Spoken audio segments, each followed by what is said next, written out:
Question number બોલો ચાલો 25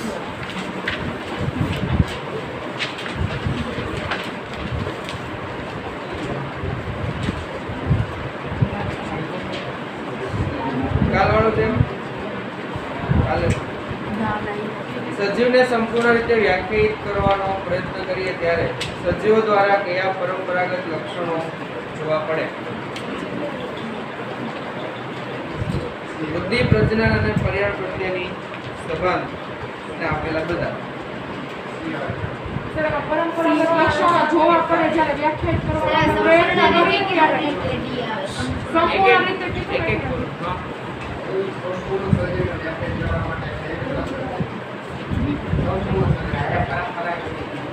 પણ લક્ષણો તો બધા જોવા પડશે ને? હા, એટલે તો આપણે બધા ટેક્સ્ટ બુકમાં ભણ્યા છે.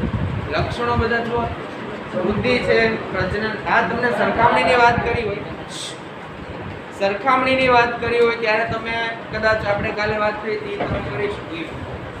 પણ અભ્યાસ કરવા માટે કોઈ પણ સજીવના લક્ષણો વ્યાખ્યાયિત કરવા માટે બધા લક્ષણ જોવા.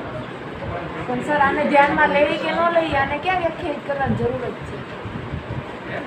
આ તો વ્યાખ્યાયિત કરીએ તો એમાં લક્ષણ નથી. આપણે ટેક્સ્ટમાં તો સાબિત કર્યું કે આ સર પરંપરાગત લક્ષણો જોવા પડે છે. તો આપણે એટલે તો બધા લીધા છે. બધા લક્ષણો અહીંયા આગળ લેવા પડશે જ્યારે સજીવને સંપૂર્ણ રીતે વ્યાખ્યાયિત કરવાનો હોય. તો સર આપણે પહેલા આપણે આને લઈ વૃદ્ધિને તો જ આપણને ખબર પડે કે આ સજીવ માટે નથી લાગતું. તો એટલે જ આપણને લક્ષણ જોવા પડે ને.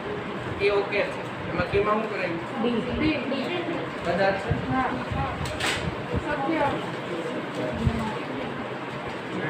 સત્ય 27મો ક્વેશ્ચન. એંગુરને નાશપ્રાય જાતિ છે અને સંખ્યા ઘટી છે તેના કુદરતી નિવાસસ્થાનમાં ખલેલ.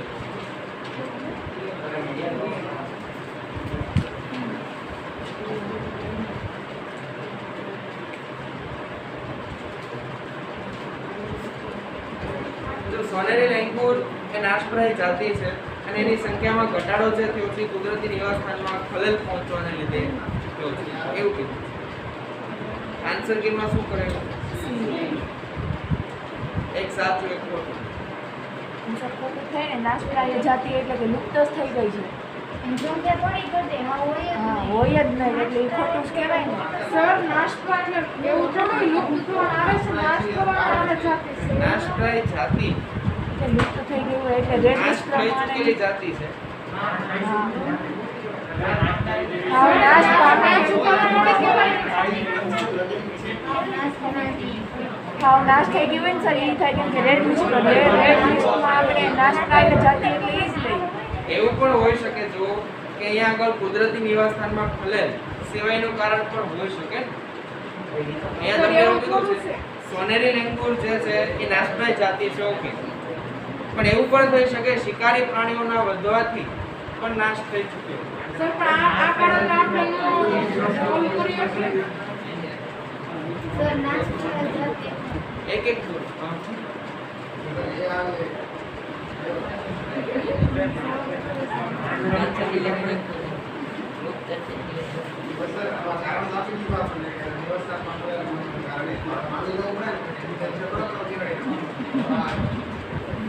સર નાશપ્રાય જાતિ એટલે લુપ્ત થઈ ગયેલી જાતિ હોય ને તો છે ને એટલે જ આપણે રેડ લિસ્ટમાં આ જાતિ આવતી હતું તો નાશપ્રાય થવાના હારે એવું કે બરાબર. જો હજી 5 નાશપ્રાય જાતિને લુપ્ત થવા જાતિ થોડી સરી કહેવાય આપણે. હારે હું એમ બોલું નાશપ્રાય થવાના હારે હા એમ એ લુપ્ત ન થઈ ગયું. લુપ્ત ન થઈ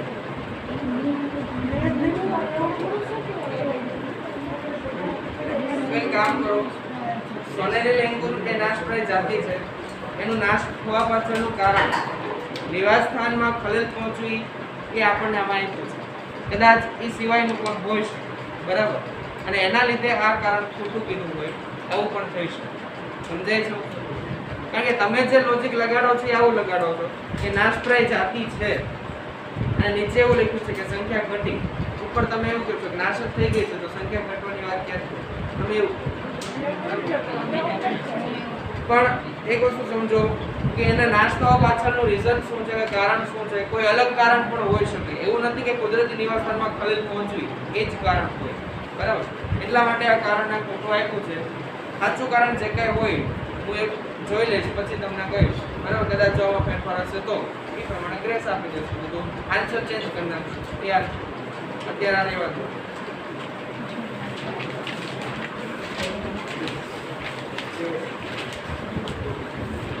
સર રેકોર્ડ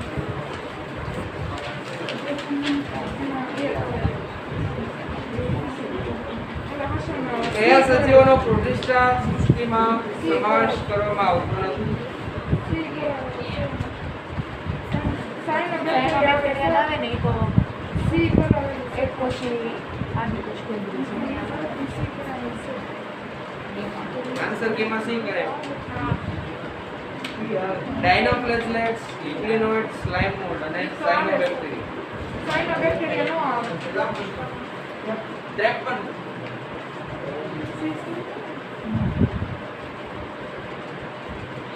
ચેન્જ કરી દો. સાયનોબેક્ટેરિયાને તમે શેમાં મૂકો છો? આદિકોષ કેન્દ્રીય એક કોષ. મોનેરા સૃષ્ટિ કાપી પાડી. એમાં ફેરફાર કરી નાખો 53 માં.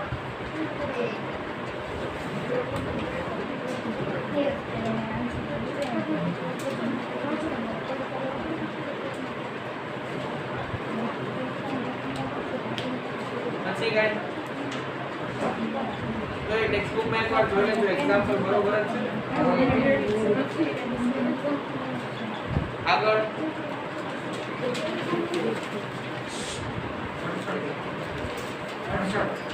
68 નો question.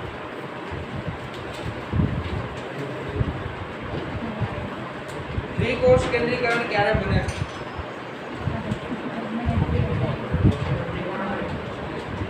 Sir પૂછા example exam એક્ઝામ્પલનો question છે.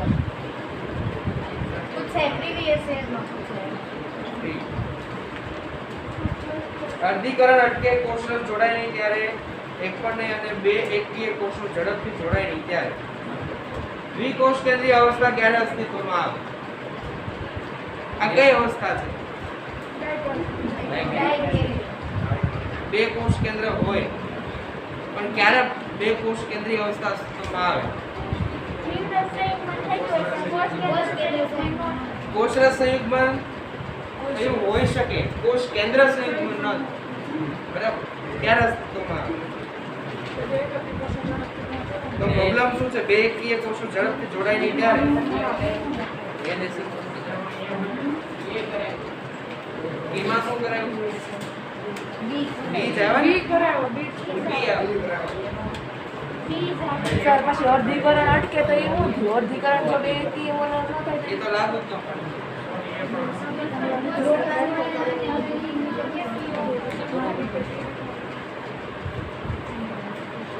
જો બીજ કરાવો આપણે હવે આ ક્વેશ્ચન બોલ્યા છે એટલે પ્રોબ્લેમ તારો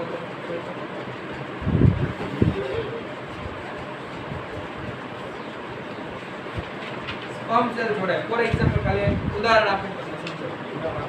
પાંડકોષ એનો કોષ કેન્દ્ર, આ શુક્રકોષ. ફલનની ક્રિયા દરમિયાન શીર્ષનો ભાગ તૂટે એટલે શુક્રકોષનું કોષ કેન્દ્ર દાખલ. બેના કોષરસ જોડાય તો કોષ કેન્દ્ર જોડાય નહીં, મોડા જોડાય પછીથી જોડાય. તો આ અવસ્થા અત્યારે કઈ કહેવાય? દ્વિકોષ કેન્દ્ર.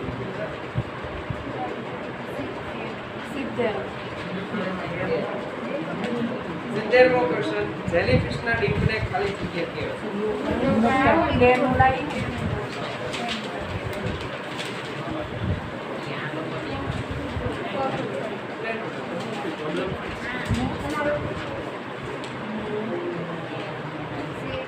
શું પ્રોબ્લેમ શું છે? ખબર જ નથી. Out of Galaxy. Out of Galaxy. કઈ ગેલેક્સીમાં સજીવ સૃષ્ટિ જોવા મળે? કઈ ગેલેક્સીમાં સજીવ સૃષ્ટિ જોવા મળે? આ તો આઉટ ઓફ ગેલેક્સી કેવી રીતે ગઈ? પ્લેનોલા ડીપ છે જેલીફિશ.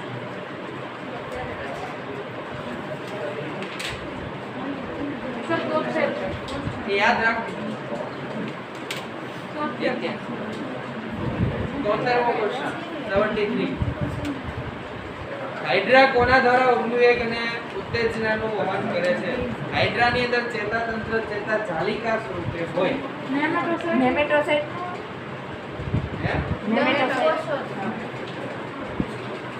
ડંખ કોષો નિરોપલાસ્ટ ચેતાતંત્ર છે. ઉર્મિવેગ એટલે ચેતાતંત્ર. ડંખ એમ નહીં, મારી વાત સાંભળો. કોઈ વસ્તુનો સ્પર્શ થાય તો સંવેદના કોણ વહન કરાવડાવે? ચેતાકોષ કરાવે કે ન? ચેતાકોષો કરાવે. એની જાલિકા જેવી રચના એની અંદર ચેતા જાલિકા કે તો નિમેટોસાઇટ્સ જે છે એનું કાર્ય કઈ ઉર્મિવેગ કે સંવેદના કરવાનું કઈ વહન કરાવવું? ડંખ કોષો છે તે સંવેદના તો વહન કરતા એ સંવેદના મોકલે શિકાર કરવા માટે. ચેતા જાલિકામાંથી સંવેદના ત્યાં જાય. એનો ડંખ કોષ ને આપણો હાથ લઈ લઈએ સરખામણી કરો તો ઉર્મિવેગ જે છે એનું વહન કોણ કરે? મારો હાથ કરે કે હાથની અંદરની ચેતા કરે? એ કોષોની અંદરની ચેતાઓ કાં તો ચેતાકોષો શિકાતંતુઓની કોષ. એટલે ખાલી શું કહેવાય કોષાંતરી સમુદાયના બધા માટે ચેતા જાલિકા લાગુ પડે કે ખાલી હાઇડ્રા માટે જ? ચેતા જાલિકા બધા માટે લાગુ પડે. ચેતાતંત્ર અહીંથી જોવા મળે આપણે કોષ્ઠાંતરી. નુપુરક પહેલા કોષ્ઠાંતરી આવે. આરે કોષાંતરી પણ નુપુરક કોષ્ઠાંતરીથી શરૂ થાય એમ બોલું. કોષ્ઠાંતરીથી શરૂ થાય ચેતાતંત્ર. પછી 81મો પ્રશ્ન. 81માં તેમાં પાચન તંત્રનો અભાવ છે.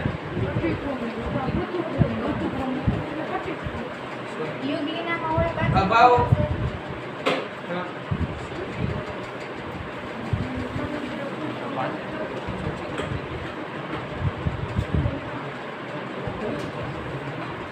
એ સચિત્રાનું એક્ઝામ્પલ ક્યાં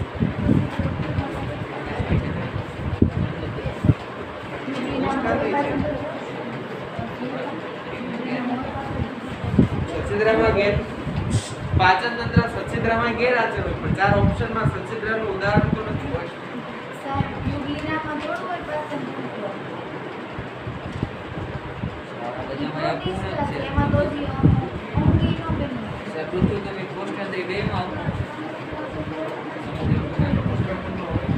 યુગ્લિનાની અંદર પાચન તંત્ર આખું હોય નહીં પણ એક નલિકા હોય.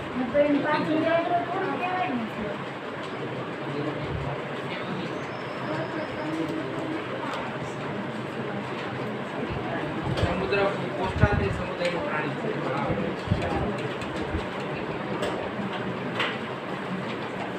યુગ્લિનામાં એક જોઈ લેજો મોનેરાની અંદર પાચન તંત્ર. સર આમાં અમારા ઘરે વખતે હતો ને ક્વેશ્ચન એમાં પટ્ટીકૃમિ પૃથુકૃમિમાં કેવું છે? અભાવ એવું કીધું છે. બરાબર. હકીકતમાં અભાવ એટલે મીન્સ કે અહીંયા અપૂર્ણ કહેવાય. અપૂર્ણ પટ્ટીકૃમિ હોય કે યકૃત કૃમિ હોય પાચન તંત્ર સંપૂર્ણ ન હોય, અપૂર્ણ. અભાવ ન કહી શકાય, અપૂર્ણ કહેવાય. બરાબર. કારણ કે ખોરાક તો લેવાનું જ છે. જે પ્રાણીની અંદર જશે એમાંથી ખોરાક તો લેશે પણ એ ખોરાક જે કાંઈ છે એ પાચિત ખોરાક લે છે. પાચિત ખોરાક લે એટલે પાચન કરવાની જરૂર આવે નહીં એટલે અપાચિત ખોરાક ઉત્પન્ન થાય નહીં એટલે એને દૂર કરવા માટે મળદ્વારનો ભાગ હશે ને એટલે અપૂર્ણ પાચન તંત્ર.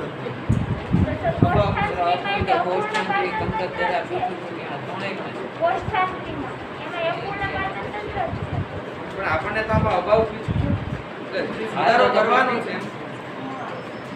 સર આમાં ગયા વખતેમાં ક્વેશ્ચન હતો ને ત્યારે ભાવિન સરે છે ને સમુદ્ર ફૂલ યુક્તિના અને પટ્ટીકોની ત્રણેય કરેલું હતું. એક પરમવિશ કે પાચન તંત્ર કરાવેલું. સમુદ્ર ફૂલમાં પાચન તંત્ર હોય, અભાવ ન હોય. અપૂર્ણ હોય. પૂર્ણ.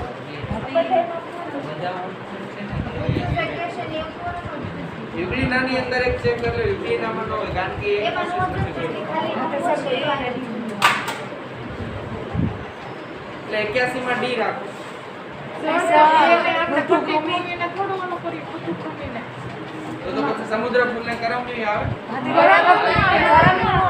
કરમિયાને બાદ કરો તો સમુદ્ર ફૂલ પછી ડી પણ અભાવ ન કહી શકો.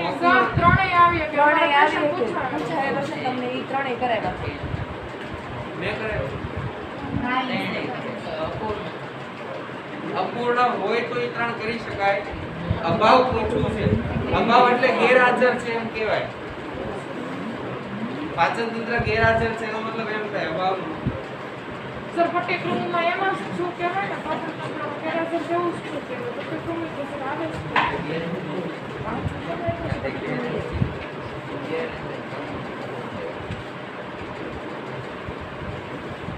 ગેરહાજર કે અપૂર્ણ છે.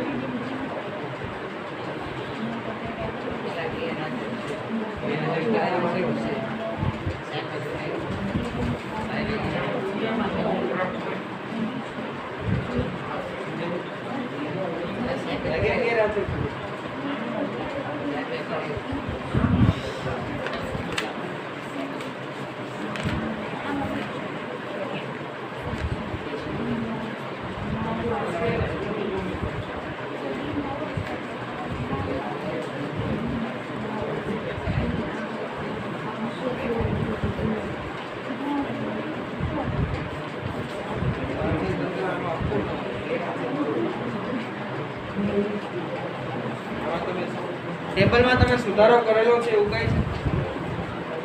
આમાં તમને સુધારો કઈ કરાવેલો છે? પાચન તંત્ર ગેરહાજર હોય એવું કરાવ્યું છે? અપૂર્ણમાંથી ત્રિકોણમાંથી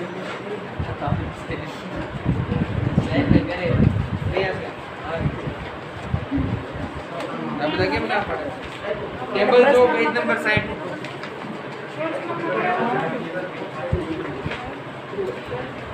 ગેરહાજર કેવી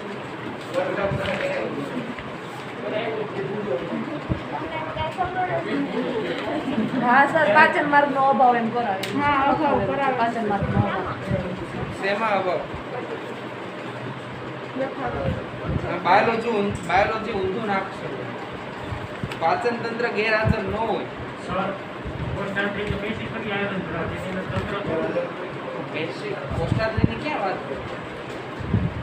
ઋતુકૃમિમાં શું કામ ગેરહાજર? ખાલી કોષીય આયોજન જ દેવાનું છે. તંત્રની તો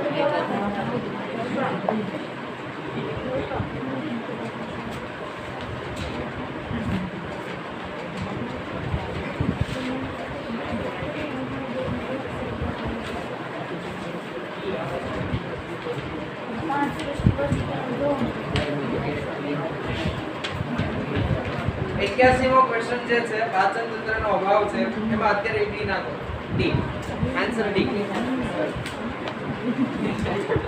ક્વેશ્ચન નંબર 81 એમાં ડી.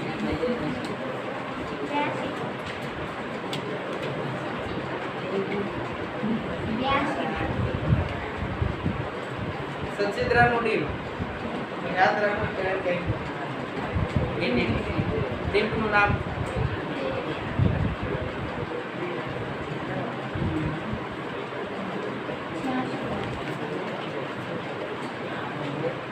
86મો ક્વેશ્ચન ચામાચીડિયા અને વહેલ ને સસ્તન તરીકે વર્ગીકૃત કરવામાં આવે. ચામાચીડિયા અને વહેલમાં હૃદય 4 કોટરીય છે. તો સાચું છે, સમજૂતી નથી. એટલે કોણ કરે ચાર વખત હૃદય છે એટલે કોણ આપણે કહે છે એમ તો આપણે વિહંગ છે નહીં તો દુશ્મન છે. કારણ ન કહીએ. કારણ ક્યાં કેવું છે? સાચા છે બે, સમજૂતી નથી.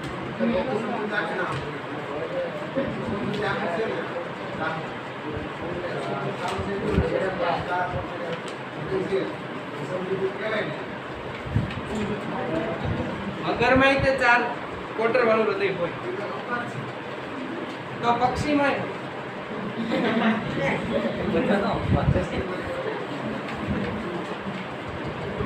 4 ખાના વાળું હૃદય હોવું એના લીધે એને સસ્તન નો કહેવાય.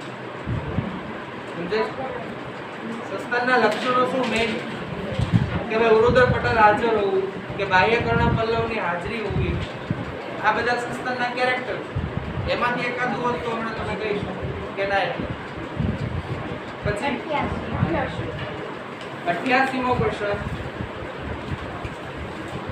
નીચે આપેલા કેટલાક કોષો પ્રાણીઓમાં જોવા મળે છે અને કયા કોષો વિવિધ કાર્ય માટે રૂપાંતરિત થયેલા હોય છે? દંડ કોષો.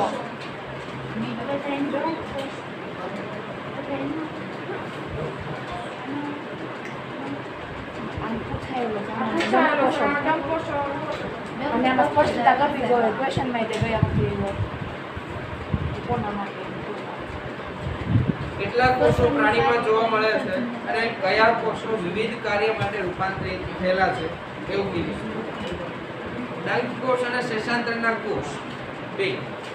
હવે સમજો તમે ડંખ કોષોમાં તો રૂપાંતરિત થયેલા છે એ આમ જોવા જાવ તો શેષાંતરના કોષો કરતા એનું કોઈ લક્ષણ થતું જ નથી. સમજો શેષાંતરના કોષોનું કાર્ય શું છે?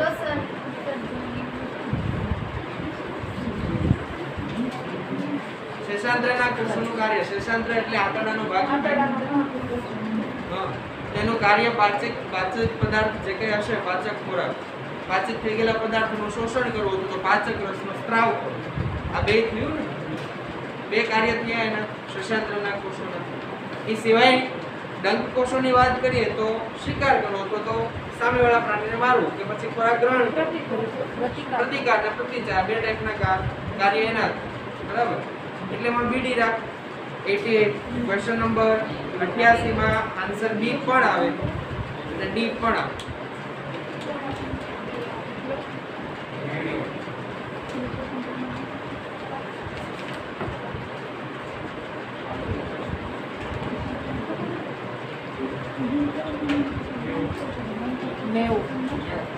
નેવુંમો ક્વેશ્ચન. દેહ કોષ એ શરીર દિવાલ અને પાચન માર્ગ વચ્ચે આવેલ છે, પરંતુ કેટલાક પ્રાણીઓમાં તે મધ્યસ્થ સ્તરમાંથી નિર્માણ પામેલ નથી. તેવા પ્રાણીઓ કયા છે? મધ્યસ્થ સ્તરમાંથી નિર્માણ જ નથી પામેલા, તો હૃદય કોષ. બે કોષ્ટ વગરના દેહ કોષ વગરના તો હૃદય કોષ. આભાસી આભાસ એટલે મુખ્ય કોષ. એમાં કોથળી કોથળી સ્વરૂપે હોય. હૃદય કોષથી આવશે.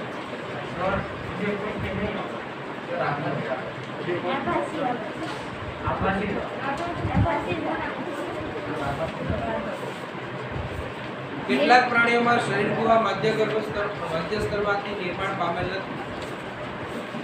નિર્માણ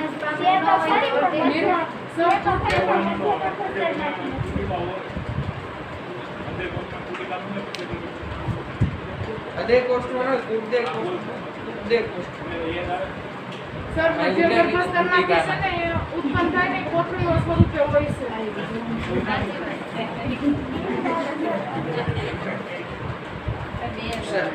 શરીર દિવાલ અને પાચન માર્ગ જે કહે છે એમની વચ્ચેની ગુહાને આપણે દેહ કોષ કહીએ છીએ. તું કયા આધાર ઉપર એવું કહે છો કે આ બાજુ છે?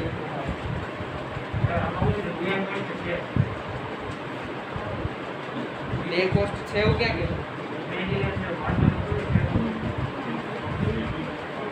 દેહ કોષ એ શરીર દિવાલ અને પાચન માર્ગની વચ્ચે આવેલો છે, પરંતુ કેટલાક પ્રાણીઓમાં શરીર ગુહા કે તે મધ્ય સ્તરમાંથી નિર્માણ પામેલું નથી. પણ મધ્ય સ્તરમાંથી નિર્માણ જ નથી પામતું.